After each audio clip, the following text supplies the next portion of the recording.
Hello friends, स्वागत है आपका परिधि नर्सिंग क्लासेस में। और मैं आपके लिए लेके आया हूँ नेफ्रोटिक सिंड्रोम। हम इसके बारे में बात करेंगे कि नेफ्रोटिक सिंड्रोम क्या होता है, उसके साइन और सिम्टम्स क्या होते हैं, इसके डायग्नोस्टिक एवैल्यूएशन क्या होते हैं, इसका मैनेजमेंट क्या होता है। बात करेंगे इसकी डेफिनेशन से, ठीक है। तो नेफ्रोटिक सिंड्रोम क्या होता है? Diffuse glomerular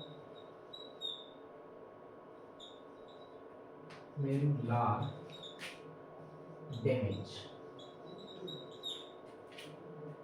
glomerular damage characterized by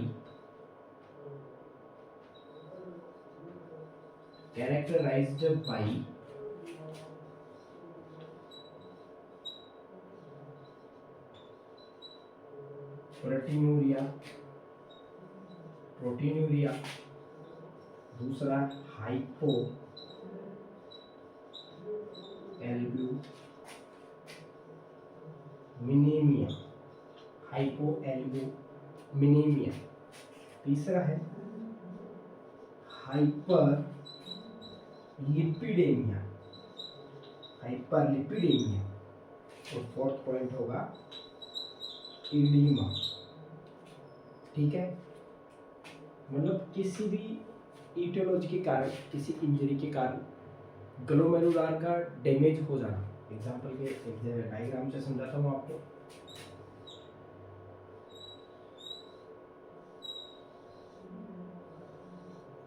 ये अपना हो गया बोमन कैप्सूल, ये अपना हो गया ग्लोमेरुलस। इधर से ब्लड आता है और इधर ब्लड जाता है और यहाँ से ग्लोमेरुलस द्वारा यहाँ पे बोमन कैप्सूल द्वारा फिल्ट्रेशन प्रोसेस स्टार्ट होती है। तो किसी ईटियोलॉजी के कारण या किसी इंजरी के कारण यहाँ से ग्लोमेरुलस है वो डैमेज हो जाए, तो यहाँ से जो ब्लड के अंदर एल्ब्यूमिन है वो लीकेज होने लग जाती है, लगभग +3 ग्राम ये यहाँ से एक्सक्रीट होने लग जाएगी, जिसके कारण क्या होगा, ब्लड के अंदर एल्ब्यूमिन की क्या हो जाएगी, कमी हो जाएगी। एल्ब्यूमिन क्या हो जाएगा, कम हो जाएगा। तो अपन को क्या देखने को मिलेगा, हाइपोएल्ब्यूमिनेमिया। ठीक है। नेक्स्ट वन, जिसके कारण अपन को यूरिन के अंदर क्या प्रेजेंट रहेगा, एल्ब्यूमिन नाम की प्रोटीन। एल्ब्यूमिन नाम की क्या रहेगी, इसमें प्लाज्मा प्रोटीन क्या रहेगी, प्रेजेंट रहेगी, जिसके कारण क्या क्या रहेगा, प्रोटीनूरिया अपन को देखने को मिलेगा। यहाँ से अपने 2 पॉइंट क्लियर है कि हाइपोएल्ब्यूमिनिया कैसे होगा और प्रोटीनूरिया कैसे होगा। तीसरा पॉइंट है हाइपरलिपिडीमिया। यदि ब्लड के अंदर, यहाँ ब्लड है, ब्लड के अंदर प्रोटीन का लेवल कम हो जाए तो जाहिर सी बात है प्रोटीन बढ़ेगा, तो प्रोटीन कम होगा तो लिपिड ऑटोमेटिकली बढ़ जाएगा। तो इसमें अपने क्या देखने को मिलेगा, हाइपरलिपिडेमिया अपन को देखने को मिल सकता है। तीसरा फोर्थ पॉइंट है अपना इडिमा। आप सबको पता होगा कि जो प्लाज्मा प्रोटीन्स है, एल्ब्यूमिन, ग्लोबुलिन और फाइब्रोनोजन, तीनों के अलग अलग काम है। जो एल्ब्यूमिन है वो अपना ऑन्कोटिक प्रेशर मेंटेन करती है, और जो ग्लोबुलिन है वो अपन को इम्यूनिटी प्रोवाइड करवाती है, और जो फाइब्रोनोजन है वो अपने क्लॉटिंग फैक्टर के लिए, क्लॉटिंग के लिए रेस्पॉन्सिबल है। बात करते हैं यहाँ पे एल्ब्यूमिन की। एडिमा की बात चल रही थी अपने, एडिमा किसकी वजह से हो रहा है, एल्ब्यूमिन कम हो रहा है ब्लड के अंदर।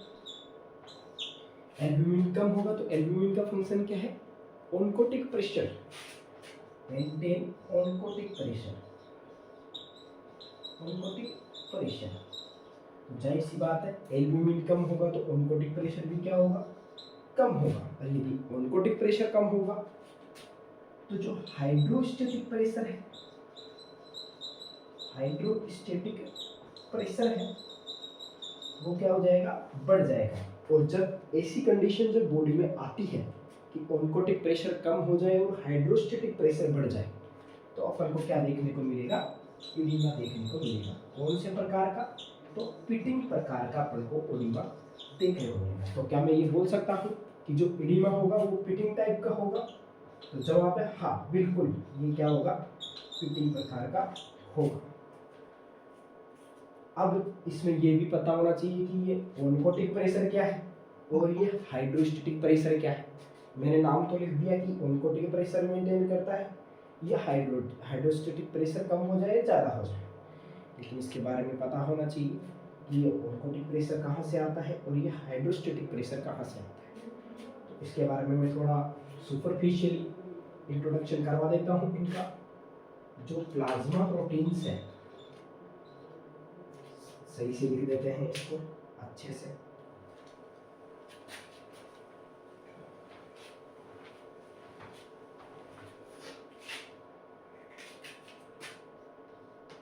जो अपनी प्लाज्मा प्रोटीन है उसके द्वारा लगाए जाने वाला प्रेशर, जो प्लाज्मा प्रोटीन्स द्वारा लगाए जाने वाला प्रेशर क्या कहलाता है, ऑनकोटिक प्रेशर कहलाता है, ऑनकोटिक प्रेशर कहलाता है। नेक्स्ट, जो अपनी बॉडी के अंदर वाटर और फ्लूइड द्वारा लगाए जाने वाला प्रेशर है, फ्लूइड द्वारा लगाए जाने वाला प्रेशर है, वो कौन सा प्रेशर कहलाएगा, हाइड्रोस्टेटिक प्रेशर, हाइड्रोस्टेटिक प्रेशर। तो चलिए यहाँ तक अपना क्लियर हुआ कि ऑनकोटिक प्रेशर क्या होता है और हाइड्रोस्टेटिक प्रेशर क्या होता है। दोनों का डिफरेंस का पता चल गया कि किसको तो अपन ऑनकोटिक प्रेशर बोलेंगे और किसको अपन हाइड्रोस्टेटिक प्रेशर बोलेंगे। दोनों के इम्बैलेंस का पता चल गया कि हाइड्रोस्टेटिक प्रेशर बढ़ेगा, ऑनकोटिक प्रेशर घटेगा तो अपन को किस प्रकार का एडिमा देखने को मिलेगा। तो ऑप्शन रहेगा अपने पास पिटिंग टाइप का एडिमा अपन को देखने को मिलेगा। नेक्स्ट है, एक टाइप और आता है non pitting oedema. Non pitting oedema, जब हाइड्रोस्टेटिक प्रेशर और जो ऑनकोटिक प्रेशर है दोनों नॉर्मल रहे, और किसी लिम्फ नोड में ब्लॉकेज आ जाए, किसी लिम्फ नोड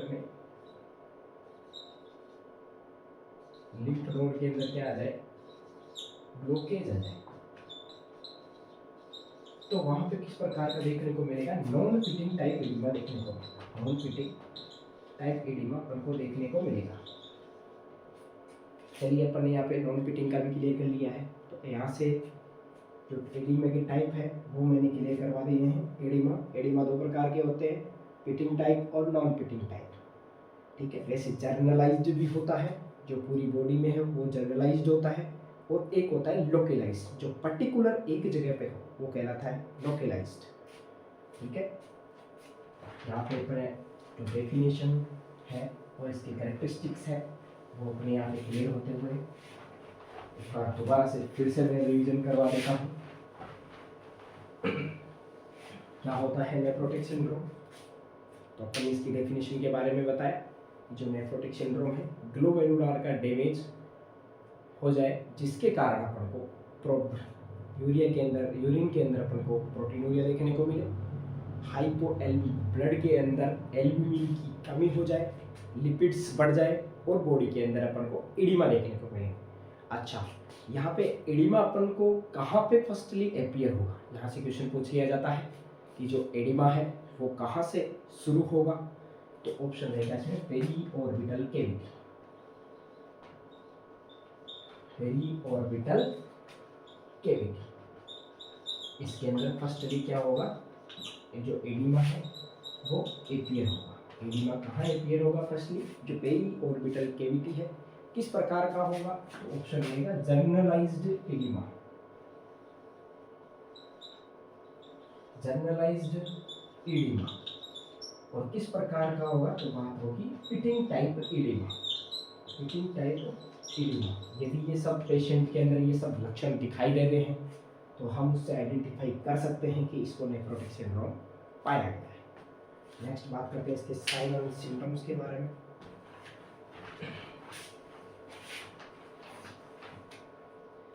हमारा यहाँ पे पहला जो साइन एंड सिम्टम्स है वो रहने वाला है ओलिगोयूरिया।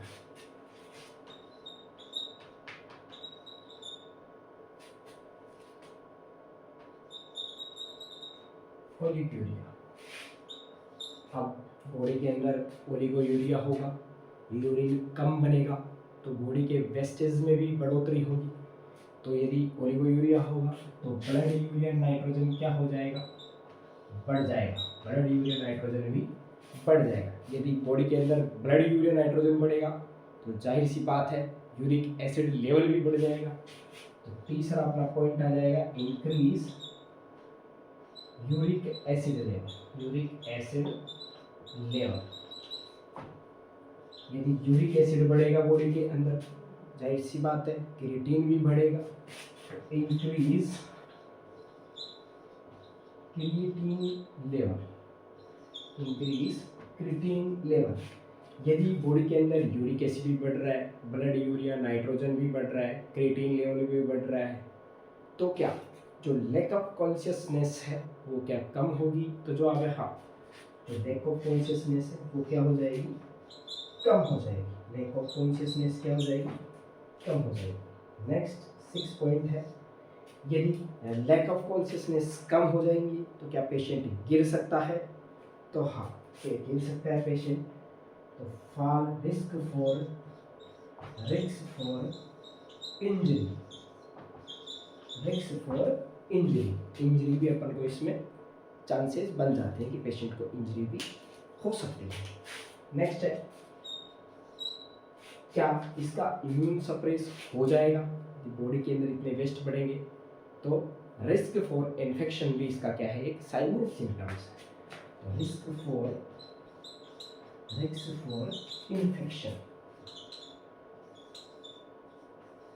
Risk for infection. अब इन्फेक्शन मोस्टली जो इसके अंदर इन्फेक्शन होगा वो भी मैं बता देता हूँ आपको। तो निमोनिया इसके अंदर इन्फेक्शन होने वाला है। तो इसके अंदर मोस्ट कॉमन जो इन्फेक्शन होगा वो होगा निमोनिया। निमोनिया इसके अंदर मोस्ट कॉमन इन्फेक्शन देखने को मिल सकता है। तो अपन ने यहाँ पे साइन एंड सिम्टम्स के बारे में बात करी। पहला जो साइन सिम्टम्स है वो ओलिगोयूरिया होगा। दूसरा, बॉडी के अंदर ओलिगोयूरिया होगा तो जो यूरिक एसिड लेवल है वो बॉडी के अंदर बढ़ जाएगा, ब्लड यूरिया नाइट्रोजन है वो भी बढ़ जाएगा, लैक ऑफ कॉन्शियसनेस है वो कम हो जाएगी, रिस्क फॉर इंजरी के चांसेस ज़्यादा रहेंगे, इन्फेक्शन के चांसेस ज़्यादा हो जाएंगे। ये सब अपन को देखने को मिल सकता है। नेक्स्ट हम बात करेंगे इसके डायग्नोसिस।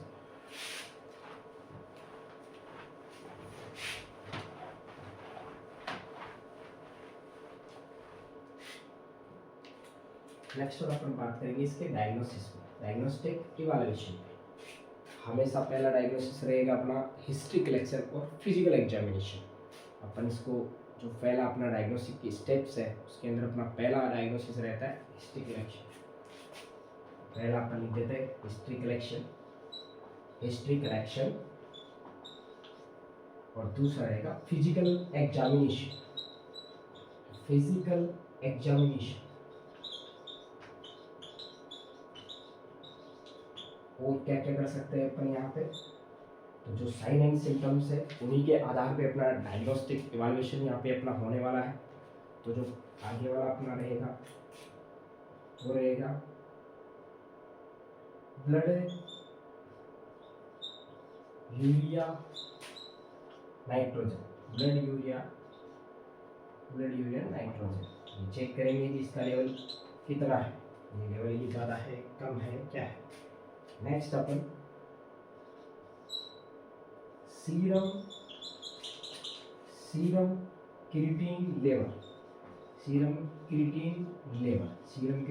अपन यहाँ पे जांच करेंगे कि सीरम क्रिएटिन लेवल अपना कितना आ रहा है। उसके बाद अपन क्या करेंगे, उसके बाद अपना टॉपिक रहेगा सीरम एल्ब्यूमिन। इसके अंदर क्या हो रहा है, एल्ब्यूमिन निकल रहा है बॉडी से, तो अपन क्या जांच करेंगे, एल्ब्यूमिन का लेवल देखना। तो सीरम एल्ब्यूमिन लेवल अपन क्या जांच करेंगे, सीरम एल्ब्यूमिन लेवल कितना रहेगा। तो ये हमारे यहाँ पे डायग्नोस्टिक इवैल्यूएशन पूरे हुए। उसके बाद में अपन बात करते हैं नेक्स्ट वन इसके मैनेजमेंट। नेक्स्ट में अपन इसके मैनेजमेंट।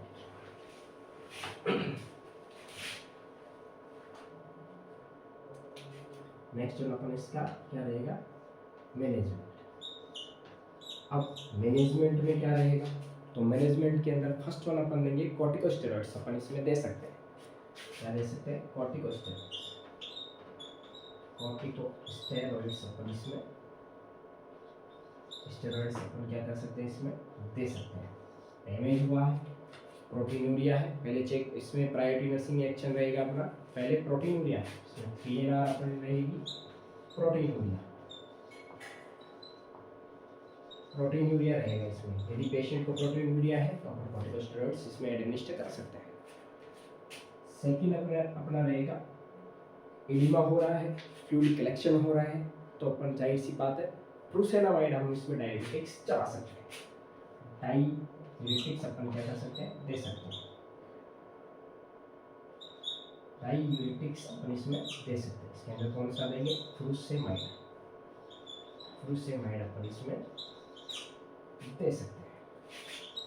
फ्रूसेमाइड अपन इसमें दे सकते हैं। नेक्स्ट वन है इसमें जो नेफ्रोटिक सिंड्रोम है उसके अंदर हाइपर लिपिडीमिया हो रहा था, तो क्या हम लिपिड कम करने के लिए कोई मैनेजमेंट काम में लेंगे, तो जवाब है हाँ, हम लिपिड लोअरिंग जो एजेंट है वो काम में ले सकते हैं। तो लिपिड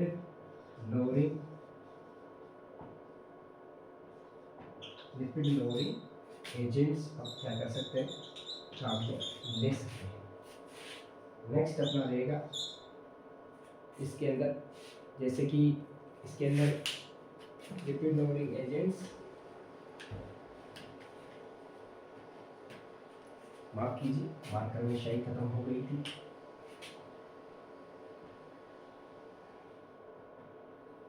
लिपिड लोअरिंग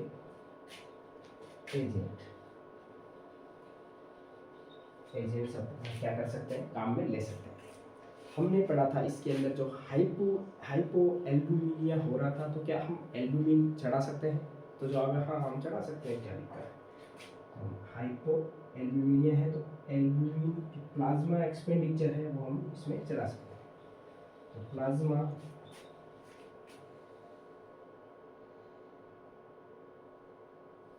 एक्सपेंडिचर अपन क्या कर सकते हैं, चढ़ा सकते हैं, जिसके अंदर एल्ब्यूमिन और डेक्स्ट्रान तो मार्केट के नाम से मार्केट में मिलता है, 10 and 40 डेक्स्ट्रान 40 डेक्स्ट्रान 10 के नाम से मार्केट में मिलता है। अब ये जो एल्ब्यूमिन है, तो क्या हम इसको यहाँ से क्वेश्चन पूछ लिया जाता है, क्या कोई पेशेंट है जिसको नेफ्रोटिक सिंड्रोम है और आप उसको एल्ब्यूमिन दे रहे हो, तो उसका जो देने का तरीका है वो क्या होगा, तो ऑप्शन एक आता है इसके अंदर, क्या आप उसको तेज दे दोगे, ऑप्शन बी है क्या उसको आप फ्लूइड के साथ दोगे, ऑप्शन सी क्या आप उसको पानी के साथ दोगे, या ऑप्शन डी आप उसको स्लोली दोगे। तो इसमें ऑलरेडी इसमें एडिमा हो रहा है, आप फ्लूइड के साथ दोगे तो और एडिमा हो सकता है, तो हम इसको देंगे धीरे धीरे, वाटर के साथ बिल्कुल नहीं दे सकते हैं। ठीक है, ये यहाँ पे ये अपना मैनेजमेंट यहाँ पे क्लियर हुआ। नेक्स्ट हम बात करते हैं इसके डाइट मैनेजमेंट के बारे में।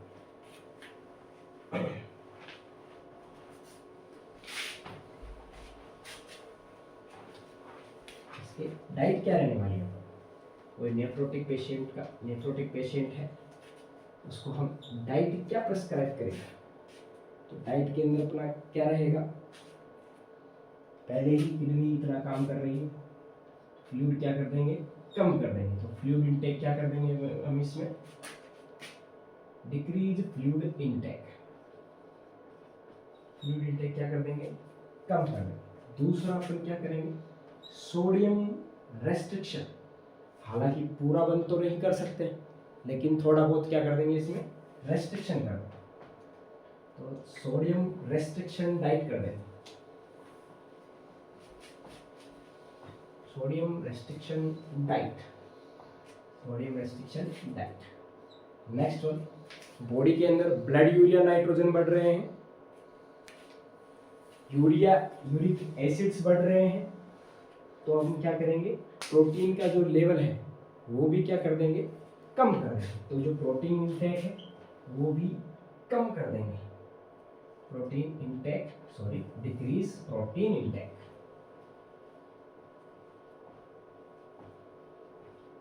Decrease protein intake. Glomerular damage है तो क्या हम इसमें कार्बोहाइड्रेट बढ़ा सकते हैं, तो जवाब है हाँ, increase carbohydrates, increase carbohydrates. Fat का क्या रोल रहेगा इसमें, तो फेट में हमारा जवाब रहेगा कि डिक्रीज फेट।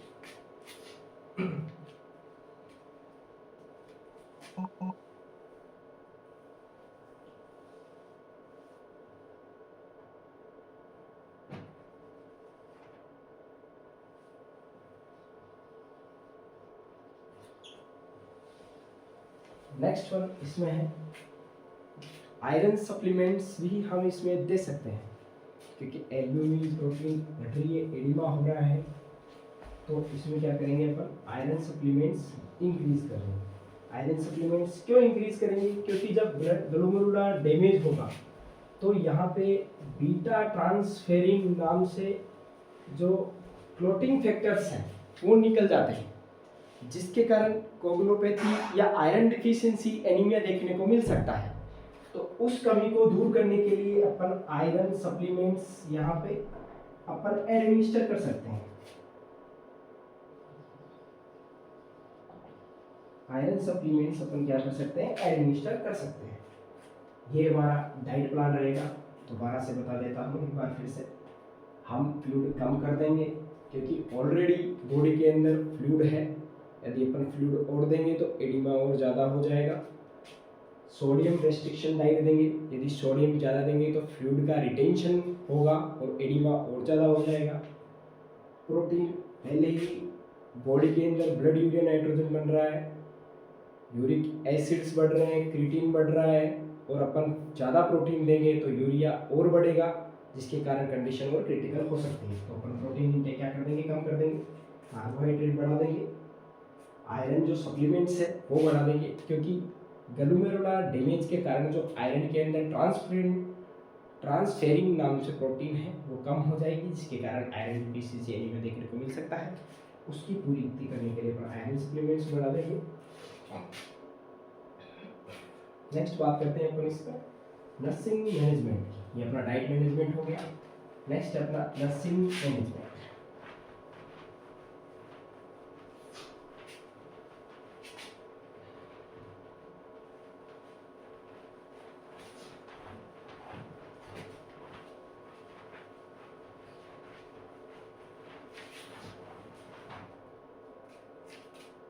नेक्स्ट वन रहेगा नर्सिंग मैनेजमेंट।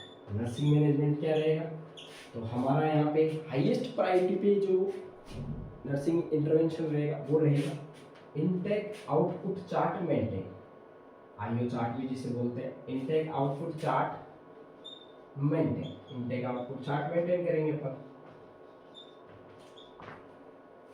ये अपना फर्स्ट प्रायोरिटी पे रहेगा, ये अपना फर्स्ट प्रायोरिटी पे क्या रहेगा, इनटेक आउटपुट चार्ट। दूसरा जो नर्सिंग मैनेजमेंट है वो अपना रहेगा daily wait checkup, daily wait checkup अपना रहेगा इसके अंदर। दूसरा डेली वेट चेकअप, ये सेकंड, यदि ऑप्शन क्वेश्चन के अंदर आईओ चार्ट मेंटेन नहीं हो और डेली वेट चेकअप हो तो अपन सेकंड प्रायोरिटी पे डेली वेट चेकअप को अपन रखेंगे। तीसरा है meticulous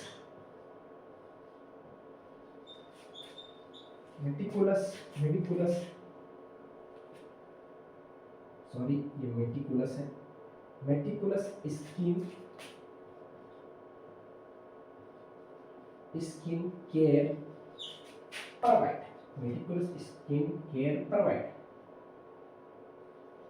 meticulous skin care provide, ये अपना थर्ड प्रायोरिटी पे रहेगा, ये अपना थर्ड प्रायोरिटी पे रहेगा। यदि क्वेश्चन के अंदर आपको नेफ्रोटिक सिंड्रोम में नर्सिंग मैनेजमेंट पूछे तो फर्स्ट प्रायोरिटी में जवाब देना है आईओ चार्ट मेंटेन। यदि क्वेश्चन में ये जवाब नहीं हो तो दूसरा जवाब अपन दे सकते हैं डेली वेट चेकअप। यदि ये भी क्वेश्चन में ना हो तो अपन provide meticulous skin care provide भी अपन इसमें बोल सकते हैं। नेक्स्ट रहेगा प्रोवाइड रेस्ट। प्रोवाइड रेस्ट, अपन पेशेंट को क्या करवाएंगे, ज़्यादा से ज़्यादा रेस्ट करवाएंगे, क्योंकि मैंने इसके साइन सिम्टम्स में लिखवाया था रिस्क फ्रॉम इन्फेक्शन। यदि पेशेंट ज़्यादा काम करेगा तो रेस्ट नहीं करेगा तो उसको क्या हो सकता है, इन्फेक्शन हो सकता है। तीसरा और क्या करेंगे, इन्फेक्शन से बचा सकते हैं इसको, prevent from infection.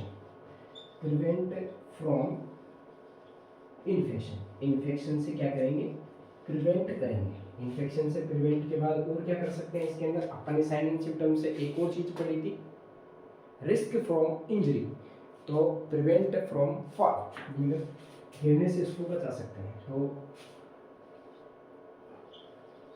Prevent from injury, ये सीधा लिख सकते हैं, इंजरी भी लिख सकते हैं सीधा, प्रिवेंट फ्रॉम इंजरी। और क्या कर सकते हैं, psychological support, psychological support provide, psychological support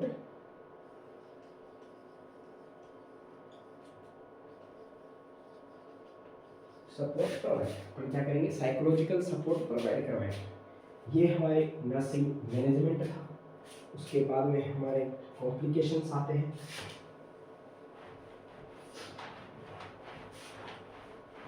अब तक अपन इसके डेफिनेशन देखी।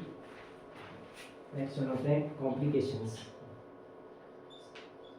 साइन सिम्टम्स देखें, इसके डायग्नोस्टिक इवैल्यूएशन देखें, मैनेजमेंट देखा, उसके बाद अपन देखते हैं इसके कॉम्प्लिकेशंस। तो जो पहला कॉम्प्लिकेशन है वो है iron deficiency anaemia. Iron deficiency, iron deficiency anaemia, ये कैसे होगा, क्यों होगा, तो इसके अंदर due to loss of transferrin plasma protein. ये क्या होगा, due to the transferrin protein के कमी होने के कारण लॉस, क्या होगा इसके अंदर, लॉस होगा किसका, loss of transferrin plasma protein, plasma protein के ट्रांसफेरिन जो नाम की प्लाज्मा प्रोटीन है उसके लॉस होने के कारण क्या होगा, आयरन डिफिशियंसी एनीमिया अपन को देखने को मिल सकता है। नेक्स्ट होगा hyper कोगुबिलिटी, hyper कोगुबिलिटी,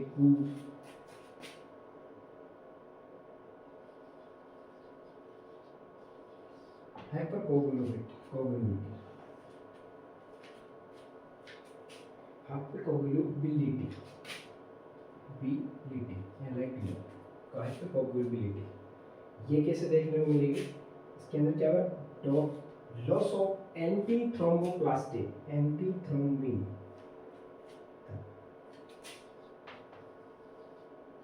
loss of anti thrombin third, anti thrombin जो क्लॉटिंग फैक्टर है उसकी कमी के कारण जो ब्लड कोगुलेट हो जाएगा बॉडी के अंदर, तो उसके कारण क्या देखने को मिल सकती है, हाइपर कोगुबिलिटी अपन को देखने को मिल सकती है। ये हमारे दो कॉम्प्लिकेशंस हैं नेफ्रोटिक सिंड्रोम के। तो आज हमने नेफ्रोटिक सिंड्रोम के बारे में चर्चा की, नेफ्रोटिक सिंड्रोम की डेफिनेशन के बारे में बताया, नेफ्रोटिक सिंड्रोम के क्या क्या लक्षण अपन को दिखाई देते हैं उसके बारे में बताया, साइन एंड सिम्टम्स के बारे में बताया, इसके डायग्नोसिस के बारे में बताया, क्या क्या इसके डायग्नोसिस हो सकते हैं, जिसके अंदर जो एल्ब्यूमिन है उसके बारे में बताया, ऑनकोटिक प्रेशर, हाइड्रोस्टैटिक प्रेशर के बारे में बताया, पिटिंग जो एडिमा है उसके टाइप्स के बारे में बताया, pitting type, non pitting type, उनके बारे में बताया। उसके बाद अपन ने मैनेजमेंट देखा, मैनेजमेंट में कॉर्टिकोस्टेरॉइड्स है, लिपिड लोअरिंग एजेंट्स थे और जो प्लाज्मा एक्सपेंडिचर थे उनके बारे में बताया। उसके बाद अपन ने डाइट मैनेजमेंट की बात की, उसके अंदर प्रोटीन इंटेक कम रहेगा, कार्बोहाइड्रेट का इंटेक ज़्यादा रहेगा, साल्ट रेस्ट्रिक्शन डाइट रहेगी। उसके बाद में अपने नर्सिंग मैनेजमेंट के बारे में पढ़ा, nursing management is a important topic है, यहाँ से क्वेश्चन पूछ लिया जाता है एग्जाम की दृष्टि से। उसके अंदर अपन को जो प्रायर टू नर्सिंग इंटरवेंशन है वो इनटेक आउटपुट चार्ट रहेगा। दूसरा अपना वेट चेक रहेगा, वेट चेक करेंगे पेशेंट का एवरीडे। नेक्स्ट जो थर्ड है वो अपना रहेगा स्किन मेटिकुलस स्किन केयर, अपना थर्ड ऑप्शन रहेगा। उसके बाद में अपन ने इसके कॉम्प्लिकेशन के बारे में बात की। इसके अंदर पहला कॉम्प्लिकेशन था आयरन डिफिशियंसी एनीमिया, दूसरा जो कॉम्प्लिकेशन था वो हाइपरकोगुलेबिलिटी थी। ये अपना नेफ्रोटिक सिंड्रोम पूरा होता है। यदि क्लास अच्छी लगी हो तो इसको लाइक, कमेंट, शेयर और चैनल को सब्सक्राइब ज़रूर कीजिएगा। धन्यवाद।